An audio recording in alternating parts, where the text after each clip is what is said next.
Hola amigos, bienvenidos a Días de Radio. Gracias por acompañarnos en este martes. Martes de esta... Miércoles, claro que sí. Gracias, Vero. Buenas tardes, ¿cómo está? ¿Qué tal, César? ¿Qué tal los amigos que nos escuchan en Días de Radio? Y bueno, aquí comentando las noticias, estamos en interno, cosas que pasan, ¿no? Ahora tenemos este anuncio de Alexis Mera, que fue a la asamblea pues a proponer que se tipifique, que se sancione las injurias a través de las redes sociales. ¿Qué le parece esto, César? Bueno, ellos habían prometido que las redes sociales no iban a entrar en los esquemas de regulación, pero ahí está, ¿no? El deseo de control, el afán de control de este gobierno, de vigilancia y control, se extiende a donde tenía que extenderse. Esto ya lo veíamos, ¿no es cierto?, en Fundamedios desde hace mucho tiempo, porque había una constante ya de persecución en contra de blogueros, tuiteros y gente que criticaba al gobierno en las redes sociales. Ahora ya entonces quieren llevarlo a la legislación.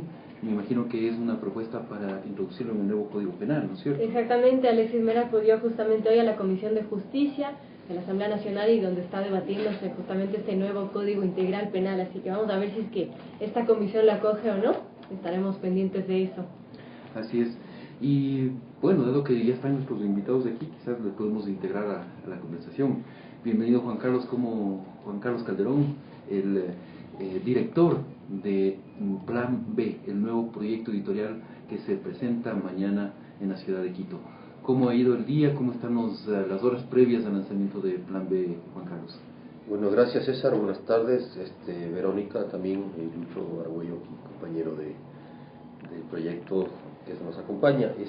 Bueno, ha sido un día intenso, estamos como trabajando mucho los textos, puliendo los textos básicamente, los contenidos. Nosotros estamos en un esquema quizá diferente para explicar, somos el ex equipo de la mayoría de los compañeros que trabajamos en la revista Vanguardia, la desaparecida revista Vanguardia. Y bueno, hemos venido trabajando ya un par de meses intensamente en la conformación de este proyecto que le denominamos Plan B con B pequeña, no con B de burro, como plan V, el otro B, el otro Plan B. O sea, no son el Plan B del gobierno. No somos el Plan B del otro lado. Entonces, claro, y básicamente porque, lo pusimos así porque en general todos tenemos un plan B, como consta en la gráfica, ¿no? Incluso el gobierno, y era nuestro plan B, digamos, después del cierre de Vanguardia, continuamos juntos la mayoría, y claro, o sea, teníamos que tener una salida, un camino para eso, pero se nos ocurrió ponerlo B también en reminiscencia a la revista, ¿no?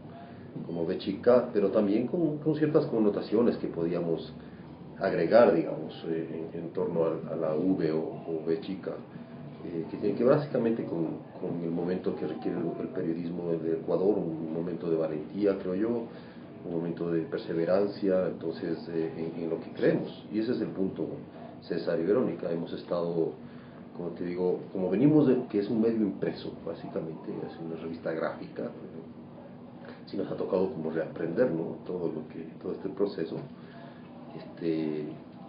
Manejar otros conceptos, otros lenguajes, otras formas de contar, entonces eso ha sido más un camino de aprendizaje también.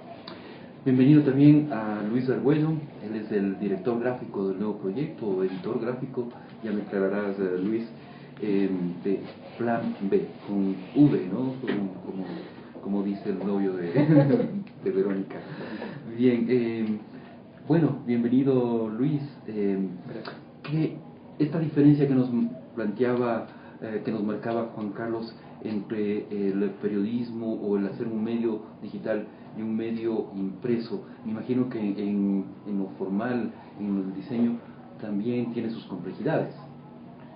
Claro, obviamente es un medio totalmente diferente, ¿no? O sea, ya no tenemos el soporte del papel, lo cual implica que ya no tenemos un día de cierre específico, ahora tenemos varios días de cierre, por ejemplo. Entonces el trabajo se distribuye de otra forma. También es diferente la forma de trabajar mismo las notas, las fotografías, aquí tienes multimedia, tienes video, tienes otras opciones. Es una gama muy amplia de opciones para desplegar las cosas gráficas. Correcto, de hecho lo que estamos viendo es también un uso muy intensivo de las redes sociales, pero ya vamos a hablar de eso. En este momento más bien queríamos introducirles en la conversación acerca de la actualidad noticiosa. Juan Carlos, ¿tienes algún criterio sobre esta intención, de este planteamiento del gobierno, quien a través del secretario jurídico de la presidencia, Alexis Mera, ha planteado que ya se penalice las injurias emitidas a través de redes sociales e internet? ¿Qué te parece esto?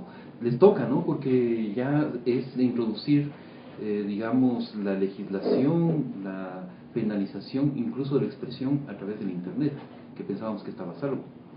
Bueno, yo creo que nada está a salvo. O sea, en general, cuando hay un espíritu totalitario, es decir, en el sentido de querer acaparar o unificar los discursos, impedir que haya disidencias en la más mínima, incluso frase, es complejo. Claro, él lo plantea el doctor Mera como un tema de injurias, ¿no es cierto? Y eso puede parecer como lógico.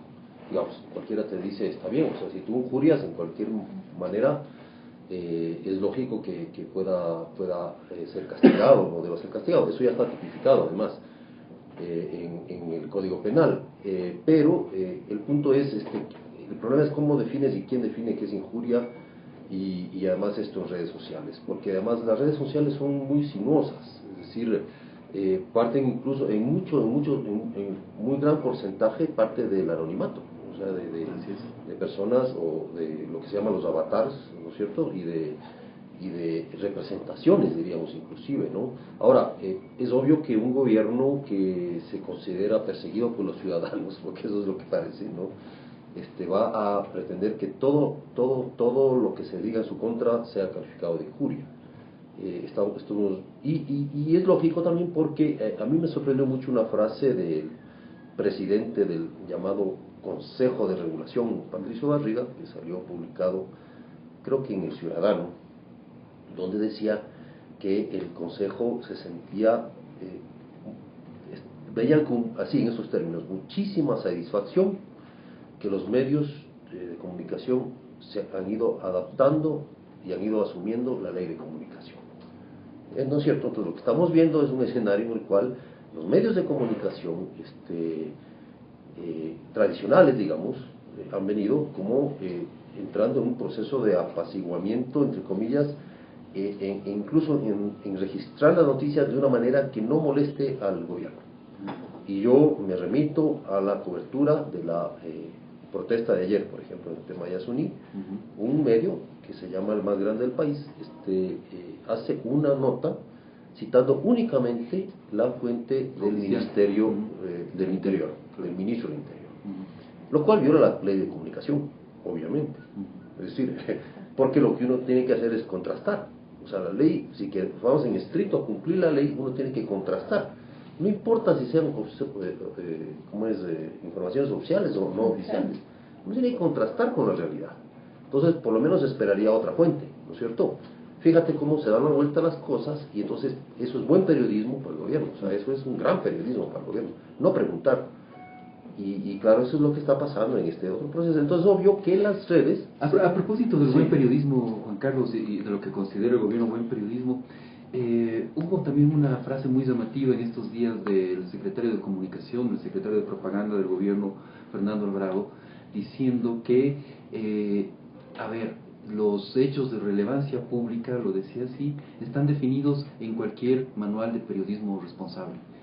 Yo me quedé pensando cuál será el manual de periodismo responsable que manejan en la SECOM. ¿Tú conoces algún manual de periodismo responsable? No, salvo el que dice el de las buenas prácticas y los códigos de ética, que evidentemente son códigos de ética, es decir, parten de visiones no vinculantes o en legislación sobre lo que es el buen hacer del periodismo. Y ese es buen hacer. Obviamente, claro, yo no tomaría muy en serio eso porque hay personas o funcionarios que nunca han pisado una sala de redacción, ¿no es cierto? Nunca han pisado, y se creen con derecho a juzgar a los periodistas. No saben cómo es incluso la lógica de hacer noticias, ni la lógica de... Tienen un concepto de periodismo, con todo respeto, no quiero ser peyorativo, de un tipo de periodismo comunicacional, es decir, basado en relaciones públicas. ¿Qué es lo que han hecho? Que es lo que ha hecho la mayoría, ¿no? La mayoría. Muchos de ellos han tenido incluso una sola experiencia, incluso en empresas públicas, privadas, y entonces está tomado esa lógica de las relaciones públicas que es distinto a una lógica del periodismo. Pero con esa lógica de ellos intentan censurar, eso es lo grave. Claro, eso es lo grave. O sea, intentan decir, esto no es de relevancia pública, esto sí es de relevancia pública, esto tienen que publicar, esto no tienen que publicar. Claro, lo que hay ahí es una visión subjetiva de lo que para ellos es de relevancia pública o no. Entonces se convierten en censores, censuradores, se convierten en dueños de la verdad. Claro, eso es complicado, porque yo creo que los funcionarios hoy, en los actuales momentos, sufren de un problema, una enfermedad. Esa enfermedad se llama importancia, es decir, sufren de importancia. Entonces, cuando uno sufre de importancia, entonces lo que pasa, se da el lujo de decirle al otro lo que tiene que hacer y cómo tiene que hacer. Y lo increíble es que estos funcionarios le pidan cuentas a los ciudadanos, cuando lo que tienen que hacer es rendir cuentas, porque ellos son los que usan, tienen el gasto, usan los dineros de la administración, recursos públicos. Por ejemplo, ahora están pidiendo cuentas sobre qué es lo que has hecho tú respecto al Yasuní. Entonces, si no has hecho nada, si no has aportado cuánto, no tienes derecho a protestar. Y hasta ahora la señora Baki, de lo que yo sé, no ha entregado las cuentas, la señora Ivonne Baki, las cuentas de sus gastos, las cuentas detalladas. 7.300.000 dijo que había gastado, ¿no? Mira, nosotros hicimos un reportaje en Tiempo de la Vanguardia, hasta Luchi, todo esto fue, ¿te acuerdas que nos hicimos la portada en el avión? Sí. Con la ministra de Ambiente o Patrimonio de ese tiempo, piloteando un avión que se llamaba Paseando por Yasuní, algo así. Hicimos una tapa y se hizo una investigación. A ese momento sí eran 7 millones, y estoy hablando de hace 2 años. Hace 2 años eran 7 millones. Entonces, y eso implica gastos de hoteles, viajes, reuniones, no sé. Y eso tiene que decir al país, porque hasta ese momento la investigación nuestra había demostrado que habían gastado más de lo que habían recogido. Algo así como una diferencia de 200.000, 300.000 dólares. Pero muy bien, entonces, yendo al punto, mientras ellos no rinden cuentas del dinero público, del dinero, además, ¿qué pasa con el dinero recogido? Nadie dice nada. O sea, ¿qué pasó con ese dinero? ¿A cuánto mismo ascendió y cómo se va a repartir? ¿O qué va a pasar con ese dinero? ¿O es que el niño que rompió su chanchito ya perdió su plata o qué? Entonces, pero todos nos rinden cuentas. Resulta que los ciudadanos, que somos los que pagamos el arriendo de estos funcionarios y pagamos su movilización y su seguridad, todo lo que eso implica con estos impuestos, tenemos que rendirles cuentas. Entonces, estos funcionarios que sufren de importancia, se les ocurre decir, esto es relevante, esto no es relevante, día sí, día asado, ríndeme cuentas a mí. O sea, ese es un vuelco, ¿no?, en la idea de democracia. Absolutamente. Y eso es bien importante lo que acaba de decir Juan Carlos Vero, y es algo que también he venido viendo en redes sociales, que me parece que es muy importante decirle al gobierno. Los ciudadanos, finalmente, con nuestros impuestos hemos pagado los gastos de las comisiones del Yasuní. Así que no nos vengan a decir que no hemos puesto dinero de nuestro bolsillo para pagar el proyecto Yasuní. Lo hemos hecho con nuestros impuestos y ellos tienen que rendirnos cuenta, efectivamente. Y si queremos criticar la iniciativa Yasuní, tenemos perfecto derecho a hacerlo. Ahora, otro acontecimiento noticioso es justamente las manifestaciones del día de ayer. Ayer, por primera vez, salieron miles de personas, ¿no es cierto?, cerca de 2.000 personas, según los testigos que estuvieron ahí en las marchas. Cerca de 2.000 personas estuvieron en un momento dado por las calles de Quito. Esto es sumamente importante en la medida en que es la primera vez, yo creo, en estos 6 años, que el gobierno pierde la calle, ¿no es cierto? Por cualquier razón que haya sido, quizás lo hicieron, ellos podrán decir que lo hicieron para evitar cualquier tipo de enfrentamiento y demás, pero acordémonos que incluso en las movilizaciones o la marcha por el agua, que movilizó a miles y miles de indígenas sobre la ciudad de Quito, el gobierno organizó una contramarcha. Pero en esta ocasión, realmente la primera vez que tuvimos a cerca de 2.000 manifestantes por un lado y a 40, 50 manifestantes pro gobierno en la plaza, tomados la plaza de la Independencia. ¿Qué significado político podemos darle a esto, Juan Carlos? Bueno, volviendo a... hay un significado ahí porque hay una movilización constante. Me parece que implica la insurgencia de un nuevo actor que ha permanecido casi callado en estos años, que es la juventud, ¿no es cierto?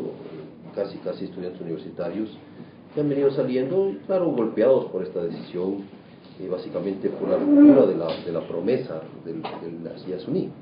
El gobierno hizo una promesa al respecto, le prometió al Ecuador y al mundo, además, que no explotaría, y finalmente decide hacerlo con argumentos que han sido cuestionados y para mucha gente son deleznables. Es decir, no vas a comparar ese tipo de ingresos frente a lo que significa preservar la vida en estos sectores.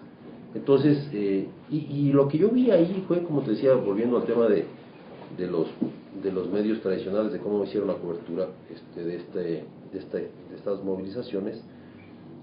Las redes sociales fueron muy importantes en esta movilización y siguen siendo importantes.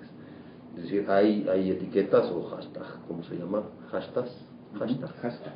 Etiquetas que están siendo, se mueven mucho en la red, se mueven mucho, se convierten en tendencias y que tienen que ver con esto de Yasuní. Entonces hay una autoconvocatoria, casi, yo me acuerdo en los tiempos de la movilización contra el coronel Gutiérrez.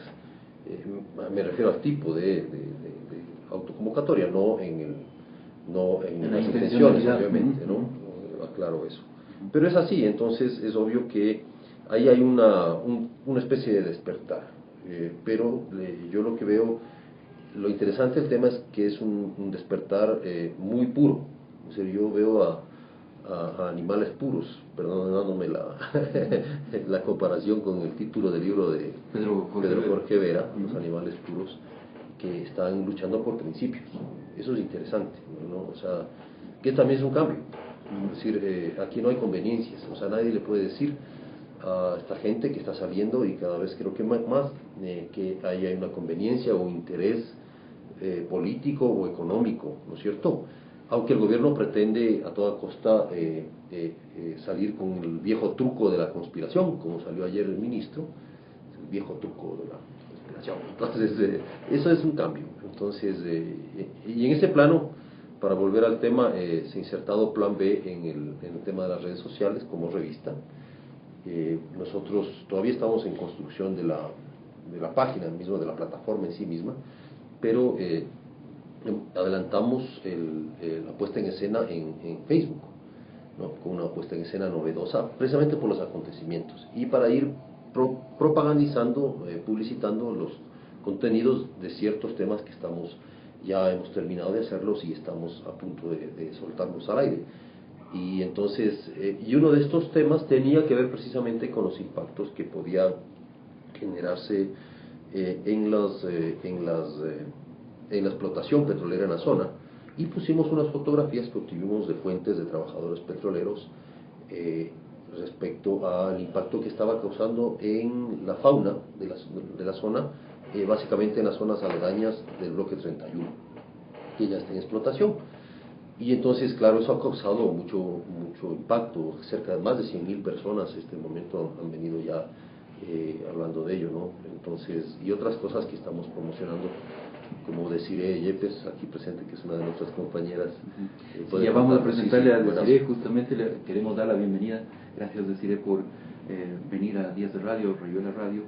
Te vemos aquí en la foto que está en las redes sociales ya de Plan B, que han sido muy activas, pese a que el proyecto todavía no está presentado oficialmente, pero ya tienen en este momento 1.116 likes, tienen 1.116 seguidores en su página de Facebook. Ustedes pueden llegar a esta página a través de www.facebook.com Revista Plan B. Así es. Y que, como decía Juan Carlos, ya ha llegado, el alcance de esta página es de cerca de 100.000 personas. Deciré bienvenida una vez más. Bueno, de Vanguardia a Plan B, ¿cuál es la diferencia del periodismo escrito, tradicional, impreso, a este periodismo de la nueva era digital, virtual?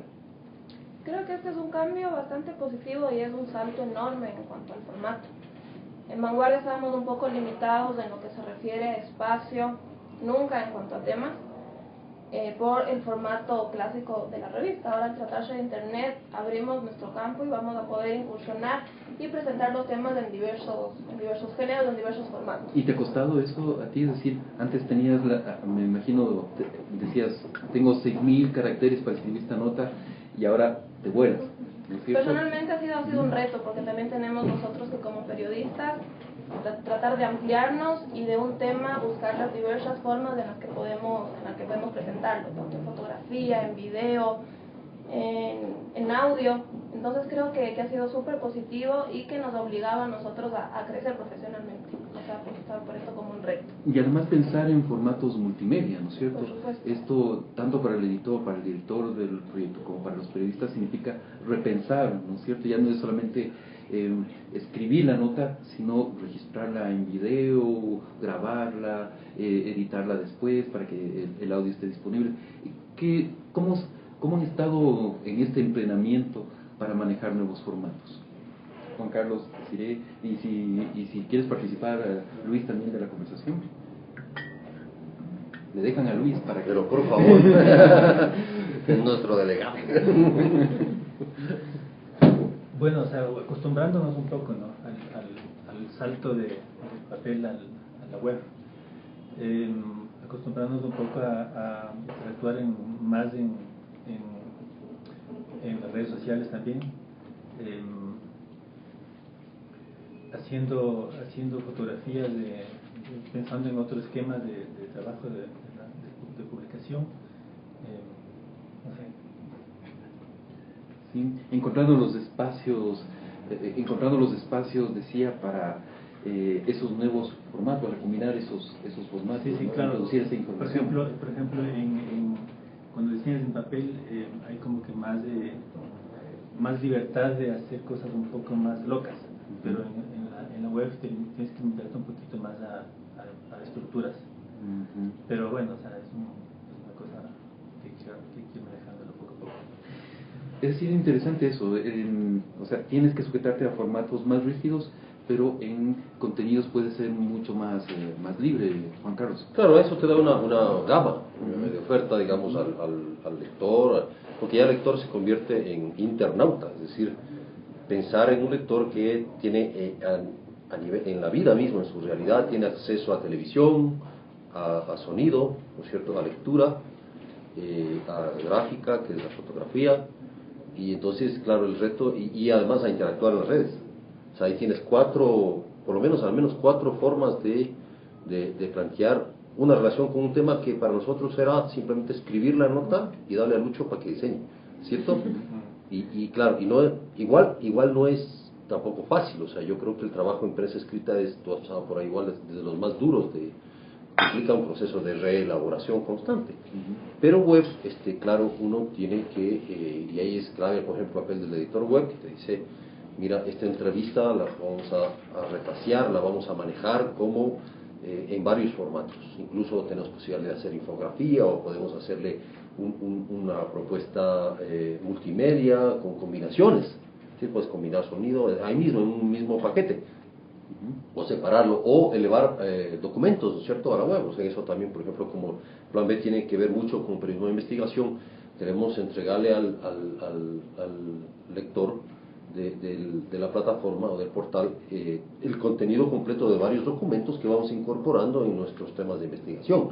Entonces, si hablamos, eso, yo creo que eso le va a dar mucha información a un lector que busca estar informado, y a quien le vamos a dar, por ejemplo, estamos hablando de del bloque 31, ¿no es cierto?, y entonces estamos hablando de la licencia ambiental que le dio la exministra Aguinaga, y claro, tenemos que poner la licencia ambiental, el documento, y eso, y así, y el documento de la pedido del presidente y todos sus anexos que envió ayer a la Asamblea. ¿no? Hace unos días, hace unas horas a la asamblea, entonces, y poner todos los anexos. Y eso, yo lo que he visto en otras páginas web no se hace, y me parece pertinente hacerlo, porque la otra gran diferencia es que nosotros estamos construyendo un portal web con agenda propia. Es decir, y lo explico, en general los periódicos tienen su portal, o las radios tienen su portal, las estaciones de televisión, por decir un nombre, Ecuavisa o Teleamazonas, tienen su portal y ahí desembocan sus noticias y es el producto, el resultado del trabajo de su redacción. Pero no existe, al menos no he conocido, o muy poco, de portales puros, es decir, que no dependan de un medio tradicional, que tengan agenda propia, ¿no es cierto?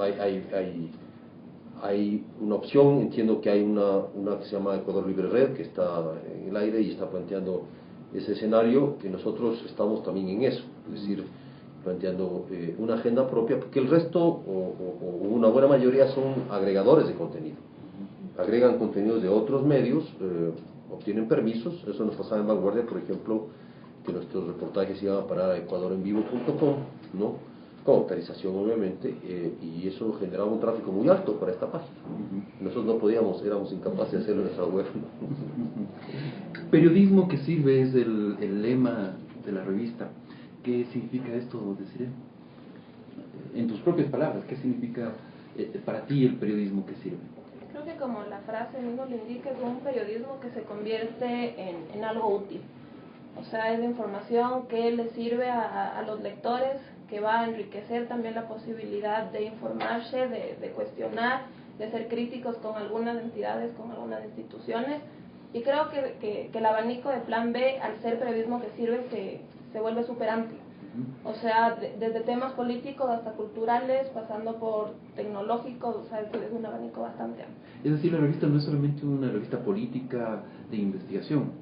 Por ejemplo, ¿qué temas estás trabajando tú, Desiree? Personalmente estoy ahora, bueno, en Vanguardia también lo hacía, temas culturales, en los cuales, bueno, se desarrollan temas de música, temas de cine. Son temas en los cuales ya veníamos apostándole también muchísimo en Vanguardia en el área de tentaciones.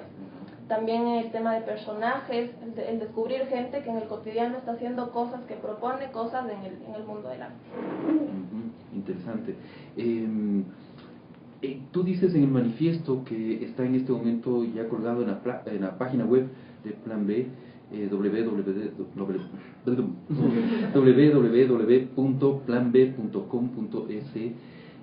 Señalas, Juan Carlos, que en este momento histórico requerimos medios y periodistas que no capitulen ante los intereses del gobierno de turno o ante quienes, en nombre de cuidar su negocio de inversiones, niegan al público el conocimiento. ¿Es entonces una nueva etapa para el periodismo? No, yo creo que eso siempre ha sido el periodismo. Es decir, a ver, en la construcción del periodismo independiente, es decir, tomado en cuenta, no es que no dependa de nada, sino en general el periodismo depende de sus lectores, de su público, del favor de su público. Y una de sus misiones es precisamente hacer ese estado de mediación. Pero siempre ha sido así. Pero yo creo que hay momentos históricos, yo creo que el periodismo tiene que estar a la altura de esos momentos históricos. El periodismo, como ninguna otra profesión, puede estar fuera del contexto de la vida política, de la realidad económica de un país. Germán Castro Caicedo, el extraordinario periodista de investigación colombiano, decía que el periodismo se debe o responde a la índole de su pueblo. Él decía eso, ¿no? Y esa índole tiene que ver con el contexto histórico en el que estamos. Ahora, en la historia del periodismo del Ecuador, el periodismo llamado independiente, o un periodismo que no se compromete sino con los lectores, con el público, claro, es reciente. Esto es una tendencia europea y reciente y norteamericana, lo del periodismo independiente o nuevo periodismo que se llamó, y renace en la relación directa entre el periodista o la empresa periodística y el público, más allá de los intereses que tengan que ver políticos, económicos o de financistas, etcétera, etcétera. Y eso en el Ecuador está echándose para atrás. Me parece que en un momento histórico, hoy, esa forma de hacer periodismo tiene una crisis. Y esa crisis parte de la presencia de un gobierno, ¿no es cierto?, que decide qué es periodismo o qué es buen periodismo. Que es periodismo responsable. que es lo que sea, o sea, y se pone a juzgar el trabajo del periodismo, y es más, le indica la responsabilidad de muchas cosas, porque Bueno, hasta el Yasuní, ¿no? sí, y eso, claro, y eso hace, o sea, hay un retroceso de 40, 50 años en el periodismo ecuatoriano, con esta actitud, porque se planteaba en ese tiempo, obviamente, un periodismo en favor de intereses, ¿no? Y en este caso hay un periodismo que se quiere mostrar o imponer como responsable cuando actúa en favor de los intereses del gobierno. Y claro, ese es un retroceso. Y obviamente no se admite el cuestionamiento y se considera que el periodismo, el problema es cómo lo dice el periodismo y no los hechos en sí mismos. Por ejemplo, cuando el ministro da un ultimátum a 3 periódicos para que supuestamente demuestren que ha habido gases lacrimógenos y balas de goma, cuando ya el tema de las balas de goma ha circulado por las redes sociales impresionantemente, ya está la Hay hasta la muestra del rifle que sale dentro de las filas policiales, sí. A disparar. Claro, a disparar y todo eso. Entonces, me parece que los manifestantes han atentado a panzazos contra las balas de goma, ¿no es cierto? A cabezazos contra los toletes, o sea, es un ataque feroz de cabezas contra los toletes. Los ojos, no te olvides sí, de los ojos, sí. O sea, con los globos de los ojos han afectado los escudos policiales. Entonces esto, claro, te parte de un concepto y el problema es que hubo una represión. O sea, hubo una represión, y una represión fuerte, y obviamente como no se había visto tampoco en estas luchas urbanas y con este tipo de sectores. Y entonces para el gobierno el problema es que se haya denunciado balas de goma. No es que se haya disparado balas de goma, ¿cierto? O sea, cambias nuevamente, le das la vuelta a la tortilla, y el problema son cómo cuentas los hechos y no los hechos. Es como las lanzas que aparecieron impresas en la hora, me acuerdo, de los Guaurani lanciados, supuestamente por los Taro Menane, y resulta que el problema no era las muertes en sí mismos, sino por qué se publicaron las fotos. Más o menos es así, ¿no es cierto? Y hasta ahora nadie investiga las muertes, o sea, ni hay culpables, pero sí ya se dictó sentencia sobre las fotos. Entonces, claro, eso es lo increíble de lo que está pasando. 2 preguntas finales, Juan Carlos, y tenemos, te comento, un mensaje de Lino Solís de Obando. A Lino le saludamos, que está en nuestra sintonía, y dice: buena suerte a Plan B, les deseamos desde América Economía. Estamos escuchando el programa, felicitaciones también César, Ecuador necesita investigación periodística. Así que tienes ya también felicitaciones de colegas periodistas, en este caso Lino, que está en América Economía en Santiago de Chile. Mucha suerte para el proyecto. ¿De dónde vienen los fondos para este proyecto, Juan Carlos? Bueno, ahí hemos tenido muchísimos aportes. O sea, en realidad ha habido aportes en efectivo y aportes en especie, digamos.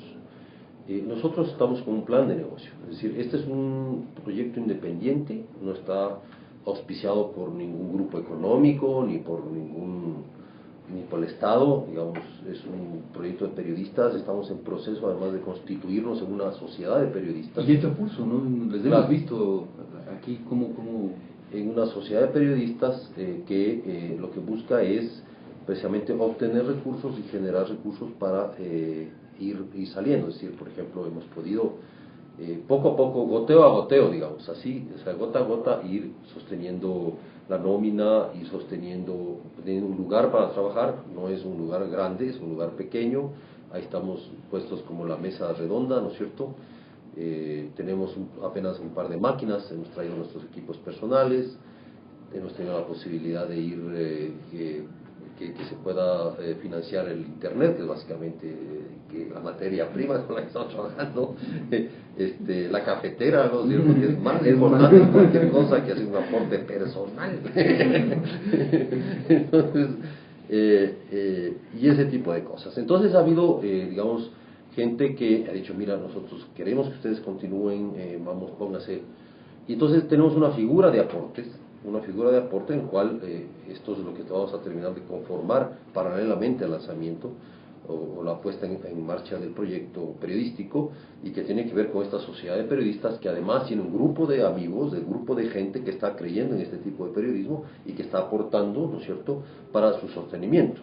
O sea, y tenemos también el aporte obviamente de David del Fundamedios, que nos ha colaborado en sostener estos procesos. Claro, pero eso tiene un límite. O sea, estos límites tienen que ver con nuestra propia capacidad para ser autosustentables.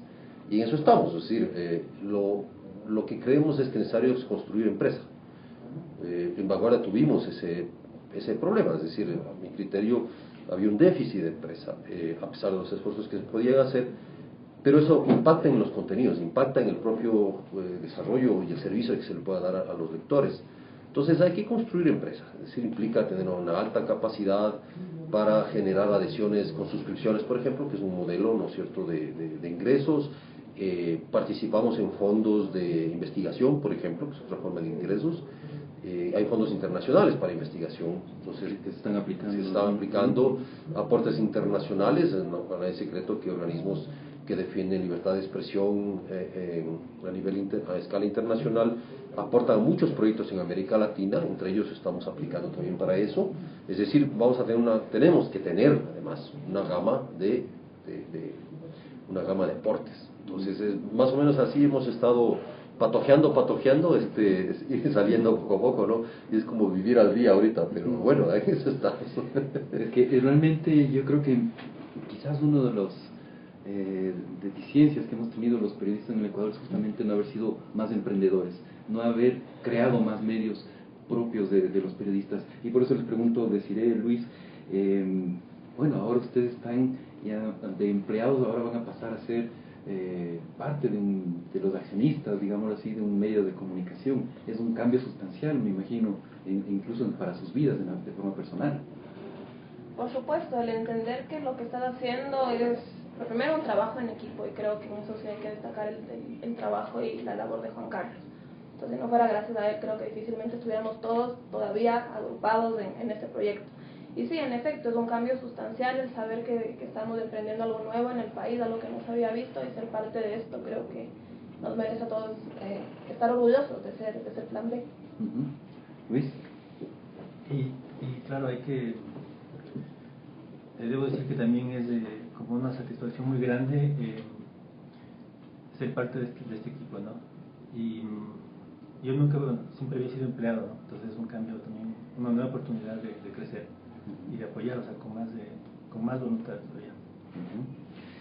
Gracias, Desiree, gracias Luis, gracias Juan Carlos.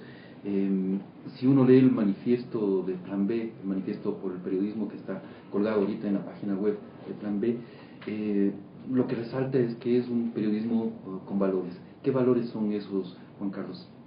En 30 segundos, si nos puedes resumir. Bueno, el manifiesto del Partido Comunista que está ahí colgado de Plan B tiene que ver básicamente con los valores que hemos defendido toda la vida en periodismo, y que son, por ejemplo, un valor fundamental es el principio de valentía. O sea, el periodismo exige una dosis de valentía. Es decir, el periodismo que pueda denunciar actos de corrupción. O sea, un periodismo, por eso decimos que sirve, porque sirve para luchar por la transparencia pública. Es decir, démosle el lado positivo, o el giro positivo. Es decir, el periodismo sirve para luchar por la transparencia pública. Sirve para luchar por el debate. Es un periodismo que permita la fusión y la participación ecuménica de todos los sectores posibles en un ambiente de polarización. O sea, hay un ambiente de polarización, entonces los unos se dicen sus verdades y los otros le dicen las verdades a los suyos, y nos damos la espalda como país, y eso es gravísimo para un país, para una sociedad, porque implica la anulación del otro. Entonces, los valores del periodismo que queremos destacar es precisamente los que sostienen a la democracia como una sociedad de ideas en disputa además, en el respeto al otro, etcétera, etcétera. Entonces, eso es un periodismo ético, creo yo. O sea, que un deber ser en el cual nosotros intentamos, de alguna manera, ayudar a generar las condiciones para que se despierten las conciencias, para que se despierten las visiones, para que la gente participe, para que se nos permita hablar, para permitir hablar, para además generar y evidenciar la vida de muchas personas que, por ejemplo, en el caso de Desiree, que comenta sobre el tema de la música.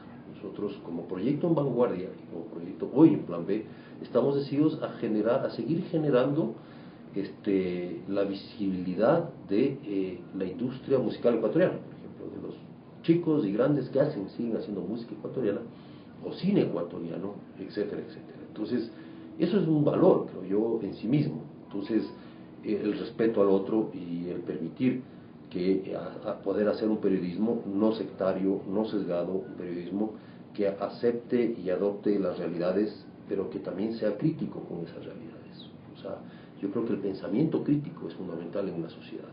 Criticarse y autocriticarse. O sea, no podemos vivir en una sociedad donde los gobernantes o los dirigentes se creen infalibles. Y lo que primero que hacen ante un error, que puede uno cometerlo, es culpar al otro. Entonces, y eso es un acto mediocre, porque culpar, en general, por ejemplo, se culpa siempre a la prensa. Entonces, la prensa, ¿no? Eso es un acto de mediocres, es decir, no asumir los errores de uno. Y uno comete errores, y es obvio que puede cometer, pero parece que se construye un liderazgo intocable, un liderazgo. Entonces, cuando se plantea un periodismo crítico frente a eso, entonces te dicen que eres de oposición. Pero no, es un periodismo crítico. O sea, toda la vida hemos hecho un periodismo crítico, con todos los gobiernos, además. O sea, y yo diría quizás una palabra, conociéndote, Juan Carlos, irreverente y lleno de buen humor también, que es algo, un antídoto contra esa enfermedad que tú señalabas hace un momento, que es la importancia, ¿no? Sí, lo que pasa, aparte de sufrir importancia, yo creo que además la política ecuatoriana es muy solemne. Si se ríen, se quiebran. Entonces, como tótem se parten, ¿no? Entonces, es complicado porque el tema de la sal quiteña, por ejemplo, es muy fuerte, o sea, como cotidianidad. Y eso también queremos agregarlo. O sea, nosotros estamos construyendo también una propuesta con el apoyo de otro grupo de humor, ¿no? De humor político, que tiene mucha cultura en la historia del Ecuador. Y eso es importante rescatarlo también. Entonces, vos hablas de un periodismo reverente, ¿no? Yo creo que el tema de la irreverencia, que es no ser servil a los poderes, es una actitud ante la vida. Y básicamente yo me considero un anarquista, ¿no? O sea, que va construyendo una visión del antipoder. Porque a mí el poder me parece un acto complejo y peligroso, si es que no está limitado. Y entonces, porque los humanos somos así, es decir, nos dan un poquito de poder y nos adueñamos del ascensor. Entonces es jodidísimo, ¿no? O sea, ¿has visto el poder que tienen los ascensoristas? Y cada uno se toma su poder de su metro cuadrado y niega al otro. Es una actitud así como complicada. Entonces, pensar colectivamente también con el equipo, reflexionamos y decimos, a ver, aquí ya no tenemos, lo que tenemos es una actitud de cada uno de ver cómo aportamos a este proceso. Obviamente hay jerarquías porque el periodismo es como un cuartel. O sea, tienes que tener mucha democracia en el debate, mucha democracia en la discusión, pero ya cuando se decide algo, eso se cumple a rajatabla. Entonces así se aplica, ¿no? Hay que ir combinando. Correcto. Gracias, Juan Carlos, gracias Desiree, gracias Luis. Mucha suerte con la rueda de prensa de mañana y con Plan B, con este proyecto que se presenta el día de mañana. Además va a ser una rueda de prensa en un lugar inusual, ¿no? Va a ser en el parque, algo estaba leyendo aquí en el Sí, la Campana de la Paz. En la Campana de la Paz, sí, del Parque La Carolina. Sí, bueno, lo que pasa es que no tenemos mucho espacio arriba, entonces no podemos, en nuestra oficina... No podemos recibirlo en tu casa. No podemos, ya un rato tenemos unos potentados. Pero sí, queremos además hacerlo como muy formal, digamos, somos colegas e iguales, digamos, entre quienes vayan a conversar con nosotros sobre el concepto. Lo que vamos a presentar es el concepto de Plan B, por qué el proyecto, que tiene muchas aristas, y la idea novedosa, ojalá, de que es un grupo de periodistas en este camino. No estamos aquí con un patrón ni con un dueño, es un grupo de periodistas. Entonces, eso vamos a ver cómo nos va, ojalá nos vaya bien. Por supuesto que les va a ir bien, y yo creo que por el bien del periodismo ecuatoriano. Bien, muchas gracias. Vamos a recibir en contados segundos al doctor Carlos Figueroa, quien estuvo ayer en las manifestaciones de protesta por la decisión presidencial acerca de explotar el Yasuní. El doctor atendió a algunos de los heridos del día de ayer y viene a presentar su testimonio de lo que sucedió ayer 27 de agosto. Gracias, chicos. Muchas gracias.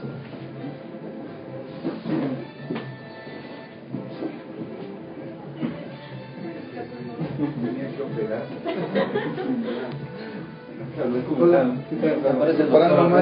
Más bien daba disculparé usted una cosa médica, entonces por eso famosísimo.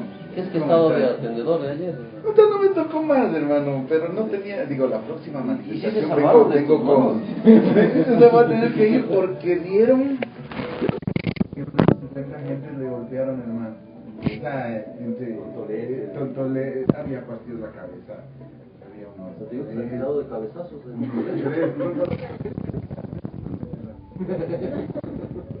¿Qué más hubo? Ah, chuta, una chica indígena le dieron a sus hijos,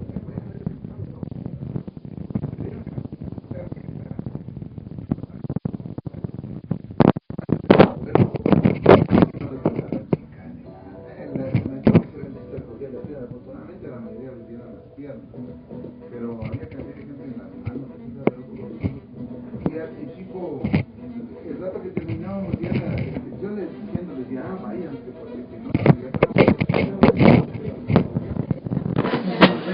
también.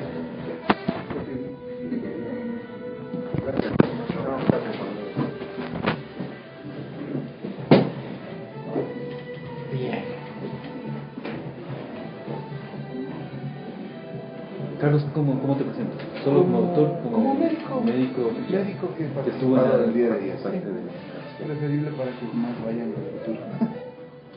Bien, estamos ya con el doctor Carlos Figueroa, quien, como les contábamos, el día de ayer estuvo participando en las marchas en protesta por la decisión presidencial de explotar campos petroleros al interior del Parque Nacional Yasuní.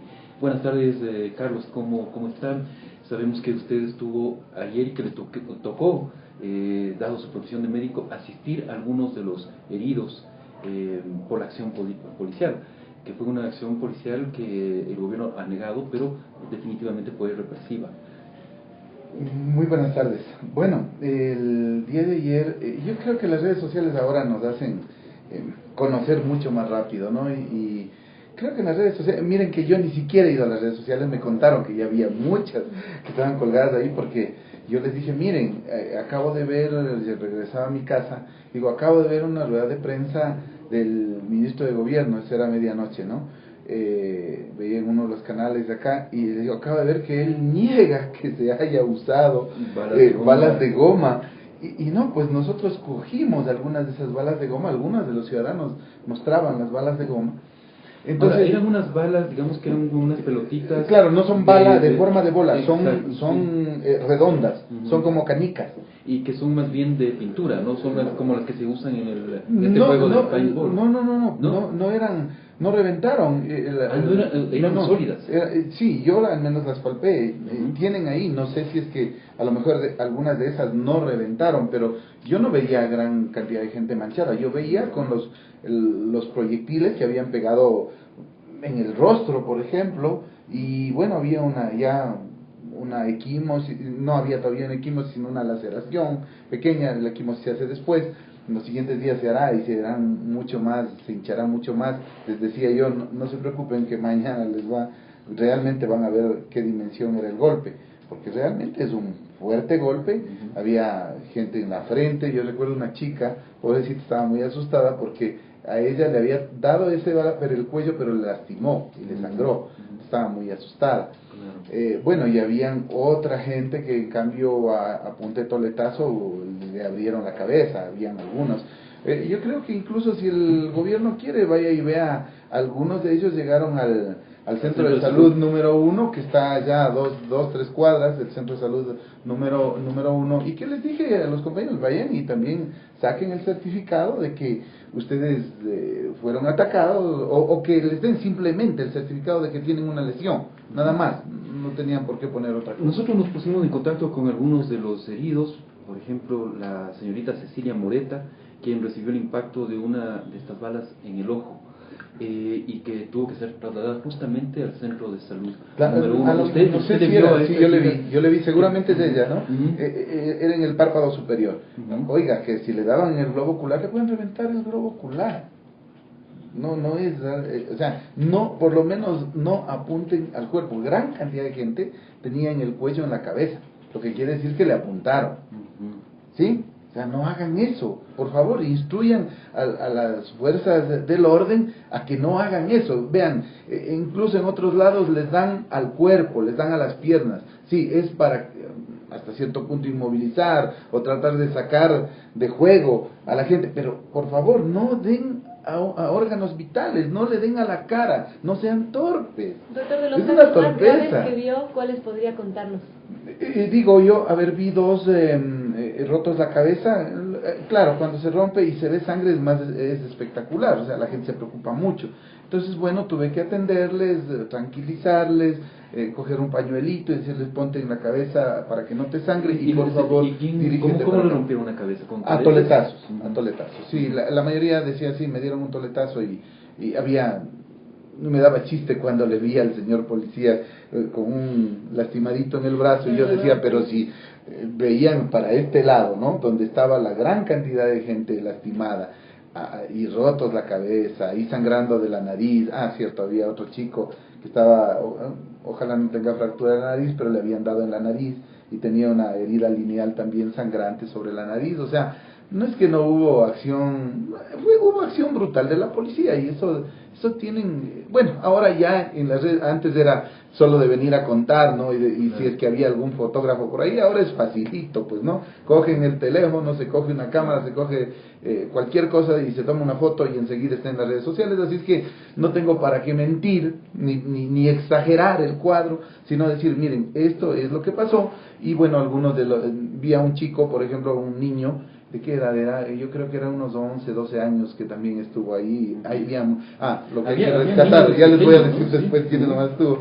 Pero a este niño le dieron un golpe en el tórax, ¿sí? Y claro, todavía no tenía ninguna huella, pero le dolía mucho, no podía ni moverse, ¿no? Entonces el niñito se desmayó, por ahí le encontré ya el rato que alguien le había, por lo menos le había subido las piernitas para darle un poquito más de sangre, diríamos, y que pueda recuperarse. Bueno, le atendí también a él y le dije, mira, vi que no tenía fractura afortunadamente del tórax, pero le recuperamos ahí, ya pudo pararse, despacito nomás, medio mareado, ya después se recuperó. Entonces, más o menos esos son los cuadros que se vio el día de ayer. Entonces, sí hubo violencia, hubo ataque, pero a mí lo que me dolió, francamente, es el cinismo del señor ministro, ¿no? Porque yo digo... Y una vez más echando la culpa a la prensa, ¿no? Por favor, pues, ultimátum a la prensa. Y diciéndole pseudo manifestantes a la gente. Sí, éramos manifestantes, señor ministro, manifestantes. ¿Sí? Y lo que nos duele, y me duele a mí particularmente, es ese cinismo. Mire, yo no soy periodista ni nada por el estilo, pero, o sea, cómo me dolió el rato que dijo, y que prueben, creo que dijo en 24 horas. 24 horas. Que prueben a esto, si no les voy a aplicar la ley de comunicación a los 3 periódicos, que no me acuerdo cuáles eran.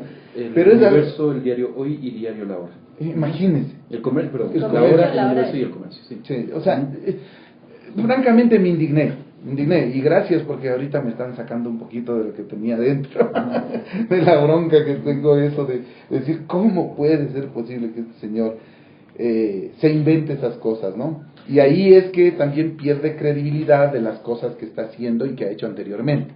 Y que también alguna gente tiene algo que decir. Bueno, lo curioso es cómo salió en la rueda de prensa, ¿no? De los policías agredidos por los manifestantes. Se podía ver escudos manchados de tinta y un pequeño corte en uno de los... Sí, por eso digo que yo me o sea, si eso es llegué a la sonrisa, bolsa ¿no? pública. Sí, qué bárbaro, ¿no?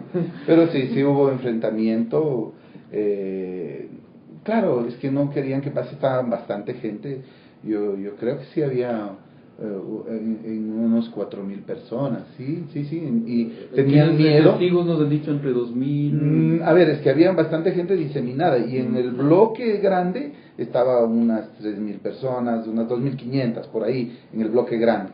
Pero en cada uno de los sitios que estaba tapado había gente discutiendo, manifestándose, gritando. Entonces sí fue grandecito, ¿no? O sea, sí.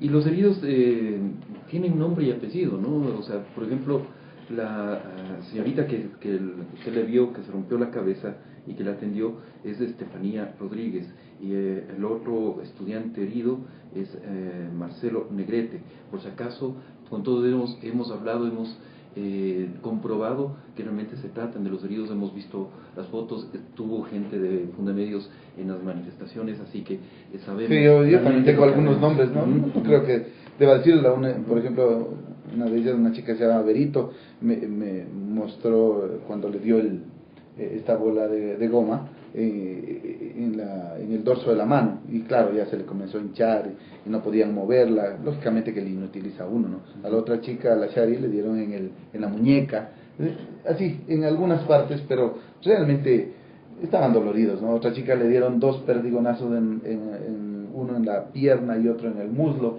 entonces la chica no podía caminar, le dolía. Hubo también entonces perdigones.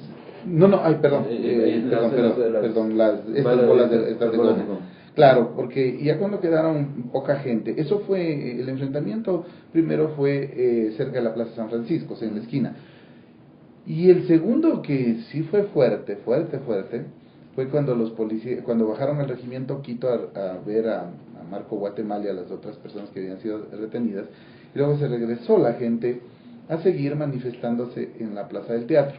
Ahí es cuando un fuerte piquete de policías atacó, pero con todo, para dispersarlos, y pues ahí yo estaba un poco más arriba, y ya retirándome, yo creí que ya era hora de retirarse, y bueno, atacaron bastante fuerte, y se oía, claro, a uno le preocupaba el sonido, los disparos, ¿no?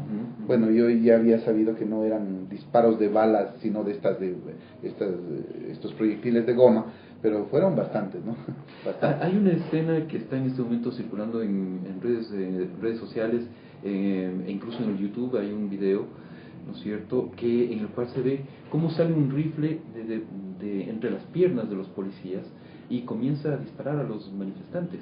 Una acción bastante llamativa, por decir algo, ¿no? O sea, no es un policía disparando de frente, sino que sale entre las piernas un rifle, pero entre las piernas de los policías, y de ahí comienza a disparar a los manifestantes. ¿Usted fue testigo de esta escena? No, esa escena no la vi, pero yo lo que sí recomendaba es filmen, ¿no? Tomen fotos, filmen y suban lo más pronto. Entonces, yo me acuerdo que el rato que reprimían cerca de la Plaza del Teatro, yo le decía al chico, filma, porque además hasta el sonido se está grabando y se puede después decir, bueno, a ver, aquí está el grupo de policías, dice, oye clarito que están disparando, ¿no? ¿Qué disparaban entonces?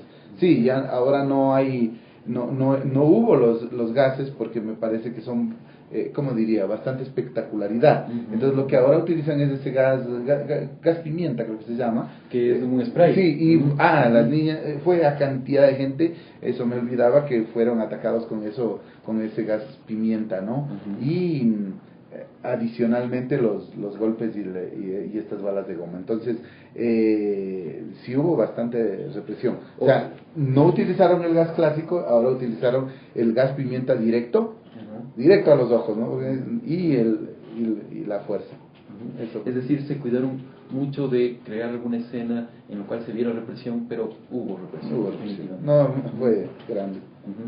Gracias, doctor, por habernos acompañado, y bueno, estaremos muy atentos a la evolución de los acontecimientos, porque se ha anunciado una nueva gran marcha para el 12 de septiembre, y me parece que hay otra para el día de mañana, si no estoy mal, que se está convocando a una nueva marcha. Sí, algunas organizaciones sociales en este momento están en Ecuarunari, están resolviendo.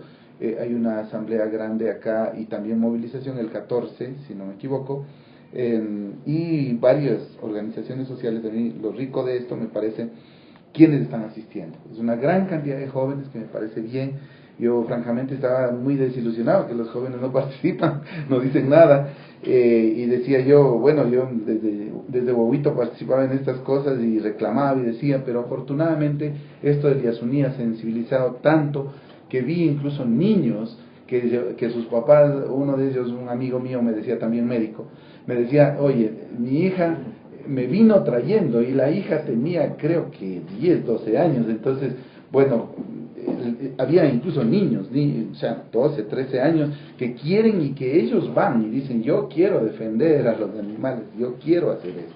Entonces yo creo que es una acción colectiva, realmente me complace que un mundo de jóvenes de diversas universidades, porque no era una sola universidad, estaban, de los jóvenes que yo vi, siquiera 4 universidades había ahí, tanto públicas como privadas, o sea, muy bien, y creo que esa acción social va a ir reproduciéndose, va a ir generando, y conste que no fue solo Cuenca y Quito, porque hasta en Cayambe hubo una movilización, porque hubo también en Loja, porque hubo también en otros sectores. Entonces fueron como en 7 poblaciones, y no las digo ahorita porque vaya a equivocarme, pero si quiero a 7 sitios donde hubo movilizaciones. Entonces yo creo que la ciudadanía está despertando. Así es. Pese a que el gobierno trata de minimizar, además trata de presentar esto como afanes conspirativos y que está en marcha un plan desestabilizador, no es así. Hay una genuina protesta social por una acción equivocada del gobierno. Eso es lo que hay en este momento, y además protagonizada por jóvenes que, como bien lo ha descrito Carlos, no son de un solo partido político, no son de una sola universidad, es realmente una reacción social genuina. Gracias, Carlos, una vez más, y como les digo, vamos a estarle molestando en los próximos días a medida que transcurran los... En la próxima ya voy a llevar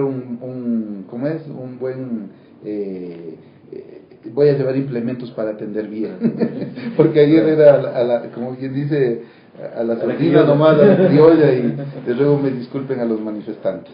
Bien, muchas gracias. Pero teníamos ahora programado un programa distinto, era dedicado al linchamiento mediático, pero la coyuntura nos ganó. Sí. La conversación con los chicos de Plan B, que ya lanzan mañana su proyecto, se nos tragó gran parte del programa, pero valía la pena. Siempre es interesante conversar con Juan Carlos Calderón y su equipo. Luego hemos hablado con el doctor Carlos Figueroa, que nos ha dado su testimonio de lo que sucedió ayer. Así que la conversación que teníamos prevista con Diego Cornejo, director ejecutivo de AEDEP y periodista de vieja data, subdirector del diario Hoy por muchos años, y el doctor Javier Neira, ¿no? Que ha tenido también incidentes con la prensa. Queríamos hablar justamente del linchamiento mediático, ¿no es cierto?, con alguien que se declara afectado por la prensa y un periodista de vieja data como Diego Cornejo. Eso lo estaremos haciendo en los próximos días. Esperemos que el día lunes podríamos hacer ese programa. Gracias a todos ustedes, gracias Vero. Gracias, César. Y un fuerte abrazo. Nos estamos volviendo a encontrar el día viernes. Hasta el viernes. Muchas gracias, ¿no? Que esté Gracias. bien. Hasta